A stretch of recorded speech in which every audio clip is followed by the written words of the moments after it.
Bonjour à vous. Aujourd'hui, je voudrais vous parler d'un saint qui est tellement important que fait partie de ce qu'on appelle les pères de l'Église. Il s'agit de Saint Augustin. Alors, donc Saint Augustin. Il naît à Tagaste en Numidie, en Algérie actuelle, en 354 et il meurt à Hippone en 430. C'est en Algérie également. Alors, fille de Sainte Monique et d'un officier romain, il est premier à une brillante carrière. Et il a une vie dans sa jeunesse qui est une vie d'opulence, de luxe, de plaisir. Mais la question de la vérité le taraude. Pendant ses études à Carthage, il se convertit au manichéisme, avant de rencontrer Ambroise lors d'un séjour à Milan en 384. Ce dernier, qui est l'évêque de la ville et qui est un grand prédicateur, se fonde beaucoup sur la philosophie grecque pour le convaincre. Et Augustin se convertit au christianisme à la suite d'un de ses sermons. À partir de ce moment, Augustin consacre sa vie à la proclamation de la vérité. Jésus est Dieu, mort pour nos péchés, mais ressuscité et nous appelle à la conversion. Cette proclamation, enracinée dans une vision beaucoup plus philosophique de la foi, va lui permettre de discuter et de convaincre beaucoup de personnes, notamment de lutter contre les hérésies, parce qu'il a d'abord passé par la philosophie et travailler à rationaliser le discours sur la foi pour éviter les erreurs. En grec, erreur c'est hérésis, donc les hérésies, et en faisant toujours attention à ce que la foi et la raison ne s'opposent jamais. Alors il lutte contre les manichéens, les donatistes, les pélagianistes, et il va rédiger au sein d'une œuvre écrite considérable 3 ouvrages majeurs, les Confessions, la Cité de Dieu et de la Trinité. Il meurt à 75 ans, comme je l'ai dit, en 430, à Hippone, alors que la ville est assiégée par les Vandales. C'est pour vous donner une idée des troubles dans lesquels il a vécu, de la période de troubles pendant laquelle il a vécu. Voilà. Alors, la question c'est pourquoi parler de lui aujourd'hui, pourquoi j'en parle, et puis qu'est-ce qu'il a à nous apprendre sur l'Église, mais aussi sur nous-mêmes. Alors, on va aborder 4 grands thèmes. Le christianisme à l'époque, le contexte historique, la question de la recherche de Dieu par la philosophie, la question de la relation entre le corps et l'âme, et la question de l'amour, et puis la cité de Dieu, les 2 cités, qui est peut-être l'œuvre pour laquelle Saint Augustin est la plus connue, mais qui est une œuvre parmi les œuvres qu'il a produites. Alors d'abord, concernant le christianisme. Tout d'abord, ce qu'il faut comprendre, c'est que Saint Augustin avait une époque déchirée entre paganisme et christianisme, et avec des hérésies qui sont présentes également. Le pouvoir s'étiole entre la main des empereurs qui se succèdent sans parvenir à maintenir la stabilité de l'Empire. Du nord et de l'est arrivent des vagues de peuples étrangers et violents qui viennent pour trouver refuge dans l'Empire romain, mais qui au passage ravagent et créent un certain nombre de soucis, que ce soit les Vandales, les Francs, les Alamans, les Visigoths, les Burgondes, etc. Dans un empire qui est de plus en plus fragile, c'est l'Église qui va prendre le relais de l'organisation du territoire, de l'administration, et notamment depuis que Constantin a fait du christianisme la religion d'empire. Le problème, c'est que le christianisme, à l'époque, il est multiple, en tout cas, il est pas aussi structuré qu'il est aujourd'hui. Et donc, on doit parler de ces hérésies qui divisent le christianisme encore à l'époque. Ce qu'il faut comprendre, c'est que le christianisme, il est divisé à cette époque en de nombreux courants qui ne croient pas tous aux mêmes choses. En dépit du concile de Nicée, il y a eu le concile de Nicée en 324, réuni par Constantin. Mais malgré ça, il y a encore des courants différents. Les Ariens, par exemple, qui croient que Jésus n'est pas Dieu. Les Pélagiens, qui croient que l'homme peut faire le bien seul, qu'il n'a pas besoin de la grâce divine, et qui refusent l'idée de péché originel, par exemple. Les Manichéens, qui croient à l'existence de 2 entités égales et opposées, un genre de Dieu du bien et de Dieu du mal, qui se ferait la guerre. Et puis les Donatistes, par exemple, qui refusent de reconnaître la validité des sacrements pour ceux qui ont un jour abjuré leur foi. Il faut s'imaginer qu'à l'époque, dans une époque de violence, etc., il y a eu des persécutions, hein, les dernières persécutions, celle de Valentinien, n'étaient pas si lointaines, et, dans le cadre de ces persécutions, certains chrétiens ont abjuré leur foi, ont renié leur foi. Eh bien, les donatistes refusent cette idée. Ils disent vous avez abjuré une fois, vous avez abjuré, vous n'avez plus accès au sacrement, vous ne pouvez plus être confessé, vous ne pouvez pas recevoir l'Eucharistie, etc. Donc vous comprenez que tous ces courants eh bien, s'opposent, et ils s'opposent plus ou moins violemment, plus ou moins durement. Hein. Et ça donne une ambiance très tendue entre tous ces courants d'un christianisme naissant, et puis eh bien, les païens, et puis là-dessus, les grandes invasions, et puis d'autres choses qui arrivent. On a des épidémies, on a des incendies, on a un certain nombre de choses comme ça qui se produisent à cette époque.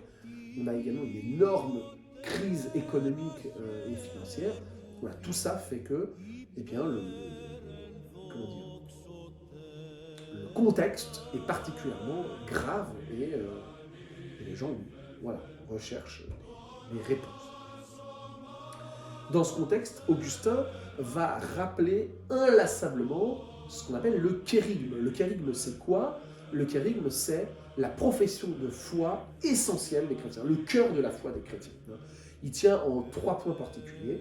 1. Dieu s'est fait homme pour nous sauver. 2. Il est mort pour nous sauver et nous racheter du péché, mais il est ressuscité. Et 3. Il nous appelle à la conversion. Ces 3 choses sont le cœur du christianisme et on l'appelle donc le kérygme.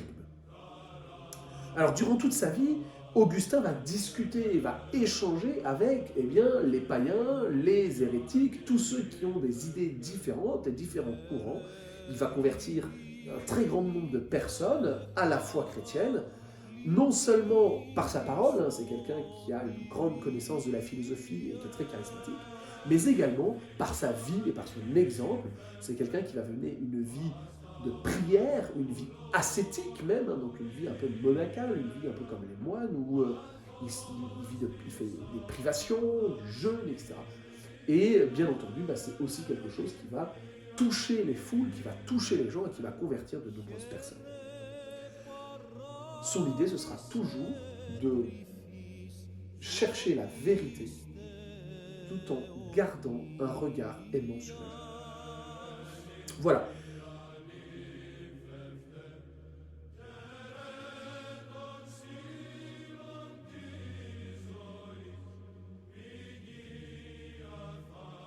Alors à présent, on va parler de la philosophie, de comment saint Augustin va accéder à cette connaissance de Dieu. Alors, pour comprendre cela, on a besoin de comprendre que depuis longtemps, les Grecs ont déjà considéré, ont déjà compris que c'est une intelligence qui est au cœur et qui est à l'origine du monde. Le monde, qui est bien trop complexe et bien trop harmonieux, a besoin d'une intelligence pour en être la cause. Cette intelligence, ce concept de l'intelligence originelle, ils l'ont appelé le nous. Platon puis Aristote ont développé cette idée de l'intelligence originelle et Aristote l'a appelé le logos. Le logos, ça veut dire non seulement l'intelligence, mais la parole, le discours et le verbe. À quoi ça vous fait penser le verbe? Ça doit vous faire penser à quelque chose. Et oui, ça vous fait penser à une référence biblique. Le prologue de l'évangile de Jean. Alors je vais vous lire le prologue de l'évangile de Jean. Souvenez-vous, ça commence ainsi. Au commencement était le Verbe, et le Verbe était auprès de Dieu, et le Verbe était Dieu. Il était au commencement en Dieu, tout par lui a été fait, et sans lui n'a été fait rien de ce qui existe. C'est le prologue de Jean, le premier chapitre, premier verset de l'évangile de Jean. Dans ce prologue, Jean parle évidemment de qui? De Jésus. Le Verbe de Dieu, c'est Jésus. La parole de Dieu, c'est Jésus. C'est pourquoi à la messe, le diacre, au moment de l'évangile, nous dit « acclamons la parole de Dieu ». On acclame Jésus. C'est Jésus qu'on acclame. Et saint Augustin, qui est formé à la philosophie grecque, va tout de suite comprendre, en lisant l'évangile de Jean, ce que ça signifie. Que Jésus est Dieu, qu'il est donc à l'origine du monde. et qu'il fait partie de la Trinité divine. Alors, qu'est-ce que c'est que cette Trinité? On en parle, hein, cette Trinité. La Trinité, c'est un mystère de la foi. Hein. Vous savez ce que ça veut dire? Ça veut dire que même en étant très intelligent, même en étant très savant, et même en étudiant longtemps, eh bien, on ne pourra jamais percer complètement le mystère de cette Trinité, comprendre exactement ce que ça signifie que, eh bien, cette réalité de la Trinité divine. Cependant, on peut la connaître dans une certaine mesure. C'est Jésus lui-même qui nous donne à connaître la Sainte Trinité dans les propos qu'il nous donne, notamment pendant le discours après la scène. Alors là encore, je cite Saint Jean. Alors, nous sommes après la scène, et Philippe, un des apôtres, a demandé à Jésus, Maître, montre-nous le Père. Et voilà ce que Jésus répond. Il y a si longtemps que je suis avec vous, et tu ne me connais pas, Philippe. Celui qui m'a vu a vu le Père. Comment peux-tu dire, montre-nous le Père? Tu ne crois donc pas que je suis dans le Père, et que le Père est en moi? Les paroles que je vous dis, je ne les dis pas de moi-même. Le Père qui demeure en moi fait ses propres œuvres. Croyez-moi, je suis dans le Père, et le Père est en moi. Comment mieux dire « je suis Dieu » qu'en assumant ainsi que le Père et lui ne font qu'un, que le Père qui est l'un, qui est l'être du monde, qui est celui d'où tout vient, et lui, Jésus, qui est sa parole incarnée, sont une seule et même entité, sont un seul être, Dieu. Quant à l'Esprit Saint, c'est Jésus encore qui nous en parle un peu plus loin dans le même passage. Moi, je prierai le Père, et il vous donnera un autre défenseur qui sera toujours avec vous, l'Esprit de vérité. Cet Esprit de vérité, ce défenseur dont parle Jean, c'est celui qui va permettre aux apôtres de faire des miracles, les miracles qu'ils accompliront au nom de Jésus. Ces miracles qu'ils vont accomplir à partir de la Pentecôte, c'est l'Esprit Saint qui est à l'origine de cela. Cet esprit, on connaît donc surtout son rôle, un esprit d'amour, de vérité, de vie, un défenseur, etc. Mais on connaît moins sa nature. Sa nature, on va la découvrir progressivement, notamment par les docteurs de l'Église. Et saint Augustin va justement écrire ce livre de la Sainte Trinité pour expliquer et interpréter la Bible et mettre au jour un certain nombre de choses sur cette Sainte Trinité. Et la plus importante, c'est ce qu'il va dire, à savoir que la Sainte Trinité, c'est un mystère d'amour. C'est une relation d'amour et que l'Esprit Saint, c'est en réalité l'amour de Dieu. Voilà ce qu'il nous dit. L'aimant, c'est le Père. L'aimer, c'est le Fils, Jésus. Et l'amour lui-même, c'est le Saint-Esprit. Et comme un reflet de cette relation parfaite d'amour dans la Trinité, Augustin va nous faire remarquer que l'être humain lui-même est un être de relation, un être destiné à aimer et à être aimé. On pense naturellement au couple humain, qui est un reflet de cet amour divin. Et c'est pour cela que, pour l'Église, le couple est une union sacrée. Mais plus fondamentalement, cette relation d'amour est proposée par Dieu à chaque homme, à chaque personne individuellement, pour qu'ils vivent une relation privilégiée d'amour avec lui. Malheureusement, ce qu'il faut comprendre, c'est que l'homme, il est incapable de vivre cette relation d'amour avec Dieu. Pourquoi ? Parce qu'il est frappé par le mal. Cette conscience aiguë de ses limites pose un dilemme à saint Augustin. Comment faire pour atteindre Dieu ? Peut-on le faire par soi-même ? Auquel cas, toutes les chutes doivent être condamnées. Si on peut le faire de nous-mêmes, celui qui pêche, il pêche et c'est pleinement sa faute. Comment Dieu peut-il être parfait s'il existe le mal ? Comment expliquer même que Jésus soit mort pour nous sauver de nos péchés si nous sommes capables de nous en sortir par nous-mêmes ? Dans ses confessions, saint Augustin va aborder ce sujet et répondre ainsi à la question du mal. L'homme a été créé libre et tourné vers le bien. Mais le péché originel a vicié le monde et l'homme. La liberté de l'homme qui était d'aller à Dieu a été profondément abîmée par ce péché. Désormais, il ne lui est plus possible d'aller seul vers le bien. Il a ce qu'on appelle une tendance au mal. Et cette tendance au mal l'empêche absolument d'aller vers le bien. L'être humain est incapable de se tourner vers le bien sans la grâce divine. Et où se trouve cette grâce? Eh bien, cette grâce se trouve dans l'Esprit Saint, évidemment, hein, en premier lieu. L'Esprit Saint qui est dispensé par Dieu et qui est envoyé par Dieu, cet esprit d'amour qui vient reposer dans les âmes des hommes. Mais pas seulement, ou en tout cas, par quel moyen? Eh bien, par les sacrements que Jésus a donnés à l'Église. Ces sacrements qui ont été institués par Jésus, eh bien, confèrent une grâce particulière qui permet aux chrétiens de se tourner vers le bien. Ce qu'on appelle la grâce du baptême, la grâce de la confirmation, la grâce de l'Eucharistie. Évidemment, quand on reçoit l'Eucharistie le dimanche à la messe, eh bien, c'est la grâce qui vient vivre dans nos cœurs, dans nos âmes, pour nous permettre de faire le bien.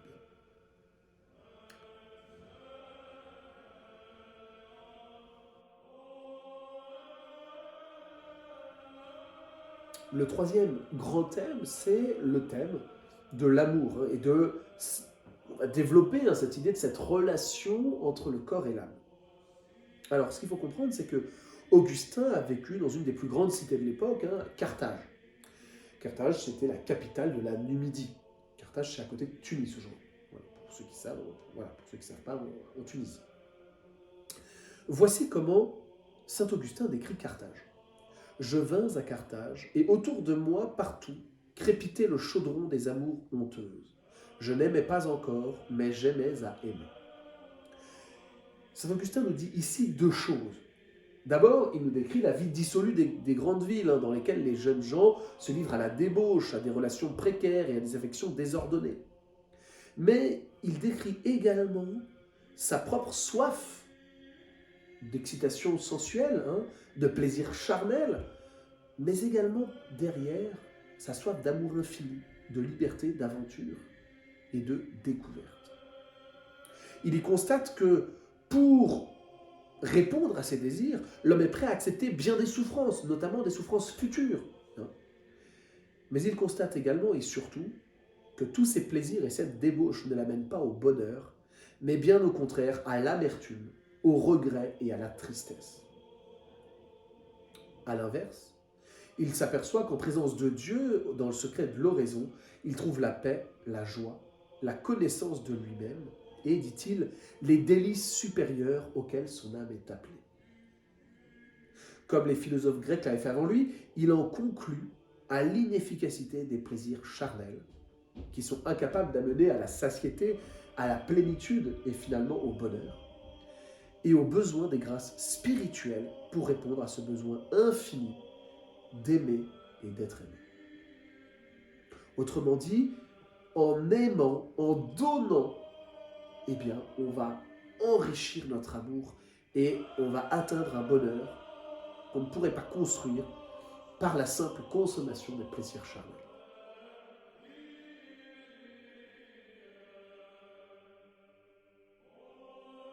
Dans notre dernier point, on va aborder un thème particulier qui est peut-être le thème le plus connu chez saint Augustin, c'est le thème des deux cités. Ces deux cités, saint Augustin nous en parle à une époque particulière, comme on l'a déjà dit, hein, cette époque où les pouvoirs temporels et spirituels sont rassemblés entre les mains d'une seule et même personne, l'empereur.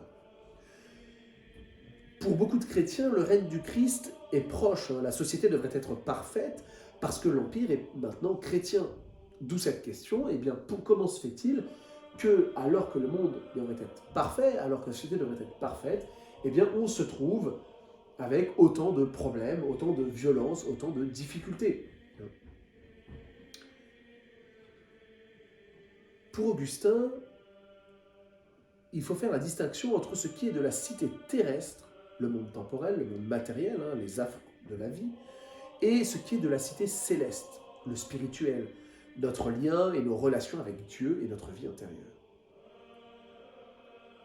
Voici ce qu'il dit. Deux amours ont donc bâti deux cités. L'amour de soi jusqu'au mépris de Dieu, la cité de la terre, l'amour de Dieu jusqu'au mépris de soi, la cité de Dieu. L'une se glorifie en soi et l'autre dans le Seigneur. L'une demande sa gloire aux hommes, l'autre met sa gloire la plus chère en Dieu, témoin de sa conscience. L'un, dans l'orgueil de sa gloire, marche la tête haute. L'autre dit à son Dieu, « Tu es ma gloire et c'est toi qui élèves ma tête. » Celle-là, dans ses chefs, dans ses victoires sur les autres nations qu'elle dompte, se laisse dominer par sa passion de dominer. Celle-ci nous représente ses citoyens unis dans la charité, serviteurs mutuels les uns des autres, gouvernants tutélaires et sujets obéissants. Celle-là, dans ses princes, aime sa propre force. Celle-ci, dans son Dieu, dit « Seigneur, mon unique force, je t'aimerai. » Vous voyez bien qu'il y a vraiment une grande différence entre ces deux cités. Hein. Et en fait, saint Augustin ne nous parle pas d'abord de deux cités physiques. Hein. Il nous parle de deux postures de l'âme, de deux manières de voir le monde en quelque sorte. Hein. D'abord, il nous fait remarquer que rien n'est parfait. Dans ce monde, tout est souillé, tout est, oui, abîmé par le péché originel. D'abord par le péché originel, mais également par les nombreux péchés que commettent les hommes chaque jour et que nous commettons tous.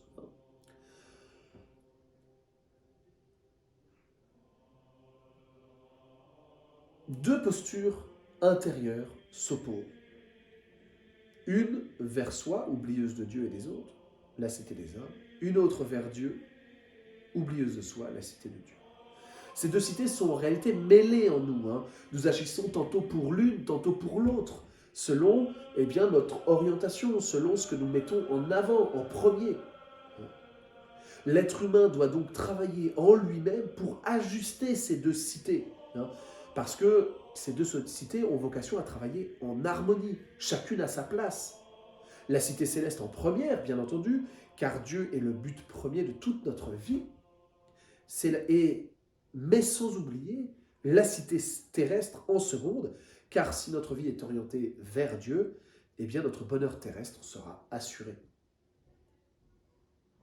Il nous rappelle également une autre phrase, cette parole de saint Paul aux Il nous rappelle également cette parole de saint Paul aux Philippiens. Dans son chapitre 3, saint Paul nous dit ceci, « Mais nous, notre cité se trouve dans les cieux. »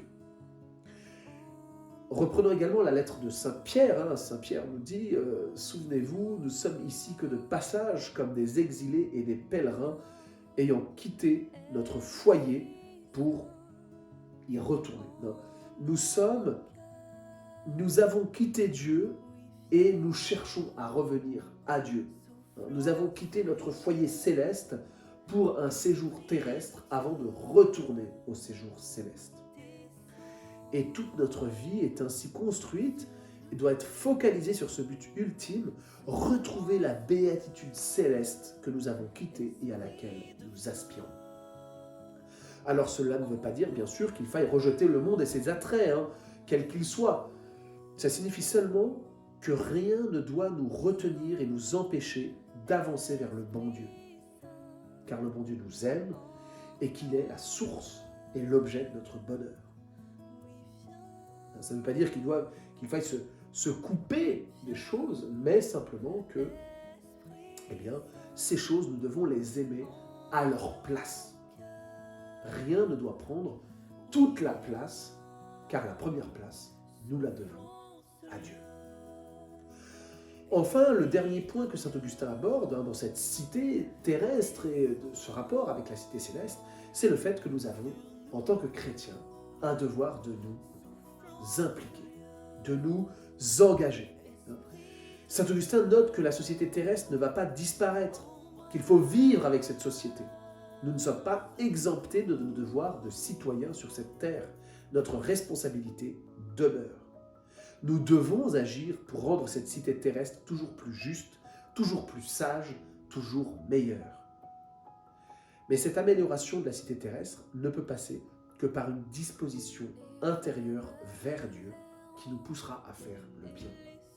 En d'autres terme, cette amélioration ne peut être une perfection, ça peut juste être une amélioration par Dieu et par notre sainteté. Nous pouvons rendre le monde meilleur, mais pas le rendre parfait.